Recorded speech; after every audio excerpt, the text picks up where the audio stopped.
एक निर्दयी राजा, एक भविष्यवाणी और श्री कृष्ण का न्याय। प्रस्तुत है कंस वध की रोमांचक कथा।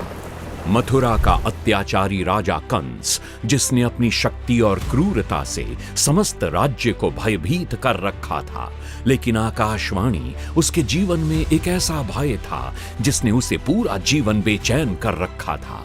वो आकाशवाणी थी, हे कंस, तेरा अंत तेरी ही बहन देवकी के 8वें पुत्र के हाथों होगा। भविष्यवाणी के डर से कंस ने अपनी बहन देवकी और वसुदेव को कारागार में डाल दिया और उनके पहले 6 पुत्रों की निर्दयता से हत्या कर दी थी। लेकिन जब 8वें पुत्र का जन्म हुआ तो सारा ब्रह्मांड थम गया। मध्य रात्रि को जब घनघोर वर्षा हो रही थी, श्री कृष्ण का जन्म हुआ और उनके जन्म के साथ ही सारी प्रकृति आनंद में झूम उठी। परंतु जब कंस को ये बात पता चली तो उसने प्रतिशोध की अग्नि में जलकर कृष्ण को मारने के लिए एक के बाद एक राक्षस भेजने शुरू कर दिए। पूतना, तृणावर्त, बकासुर, केशी, अघासुर। कंस ने अपने सभी भयावह राक्षसों को भेजा, लेकिन हर बार श्री कृष्ण ने उन्हें परास्त कर दिया। अगर राक्षस उसे नहीं मार सकते तो मैं उसे मथुरा बुलाकर स्वयं उसका अंत करूंगा। गोकुल जाओ और कृष्ण और बलराम को मथुरा आने का निमंत्रण दो। लेकिन ये कोई आम निमंत्रण नहीं था, ये मौत का जाल था।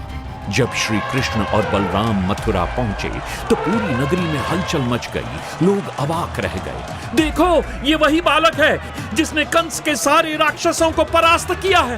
क्या ये सचमुच एक ग्वाला है या स्वयं नारायण का अवतार?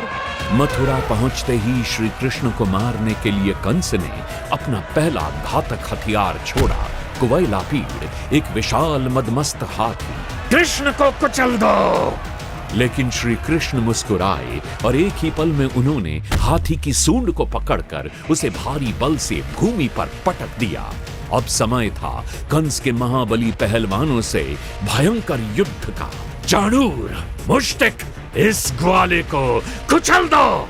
कृष्ण, अब तेरा अंत निश्चित है। लेकिन मात्र कुछ ही क्षणों में श्री कृष्ण ने चाणूर को हवा में उठाकर पटक दिया और बलराम ने मुष्टिक को पछाड़ दिया। नहीं, ये कैसे संभव है? अब श्री कृष्ण की दृष्टि कंस पर थी और कंस की आंखों में भय स्पष्ट दिख रहा था। अब तेरा समय समाप्त हुआ कंस। श्री कृष्ण ने कंस को उसके बालों से पकड़कर घसीटा और उसे भारी बल से भूमि पर पटक दिया। अत्याचारी कंस का अंत हो चुका था और मथुरा को अपने भय से मुक्ति मिल गई। जय श्री कृष्ण, जय बलराम।